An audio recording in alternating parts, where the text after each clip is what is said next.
ఇంటికి చుట్టాలో స్నేహితులో వచ్చి వెళ్ళిపోతుంటే ఏం చేస్తారు? ఒకప్పుడైతే పిల్లలు వారిని వెళ్ళొద్దంటూ కాళ్ళకు చుట్టుకొని ఏడ్చి గోల చేసేవారు. వాళ్ళ బ్యాగులో బట్టలు తీసి దాచిపెట్టేవారు.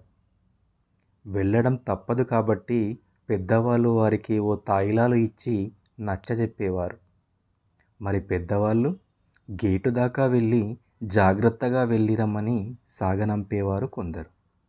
ఇంకొందరు వీధి చివరిదాకా వెళ్ళి రిక్షానో ఆటోనో ఎక్కించి వచ్చేవారు. దూర ప్రయాణమైతే స్టేషన్ దాకా వెంట వెళ్ళి రైలు బస్సో ఎక్కించడము చాలామందికి అనుభవమే.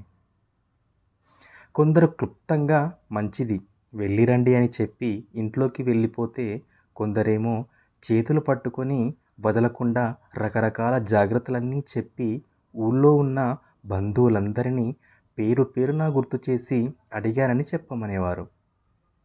వారి వీడ్కోలు ప్రహసనం గంటన్నరో సాగేది. చీకటి పడిపోతుందనో, ట్రైన్ టైంకి వెళ్ళిపోతుందనో పెద్దలు ఎవరైనా గుర్తు చేయాల్సి వచ్చేది. ఇంట్లో వారం 10 రోజులు ఉన్నా చెప్పుకోని కబుర్లన్నీ వీడ్కోలు సందర్భంగా గుర్తొస్తాయి కొందరికి. మర్చిపోయాను అంటూ ఒకదాని తర్వాత ఒకటి కబుర్లను కుదికుచ్చి అవతలి వారి చెవిన వేసేవారు. ఇప్పుడంతా స్పీడ్ యుగం. ఆతిథ్యాలు 1-2 రోజులను మించడం లేదు. వెళ్ళొద్దంటూ ఏడ్చే పిల్లలు కనిపించడం లేదు. టీవీ ముందు నుంచి కదలకుండా, చేతిలో ఫోన్ మీద నుంచి కళ్ళు తిప్పకుండా బాయ్ చెప్పేస్తున్నారు చాలామంది. లిఫ్ట్ దాకా వచ్చో గేటు దగ్గరికి వెళ్ళి ఆటోనో క్యాబో ఎక్కించే వీడ్కోలు చెప్పేవారు అరుదుగా కనిపిస్తున్నారు. కానీ బాయ్ చెప్పి తలుపేసుకోవడమే మామూలైపోయింది. అందరికీ టైం చాలా విలువైందైపోయింది. మన దగ్గర పరిస్థితికి భిన్నంగా ఉంది న్యూజిలాండ్ వారిది. అక్కడి ఎయిర్పోర్ట్ అధికారులు ఈ మధ్య ఒక కొత్త నిబంధన పెట్టారు.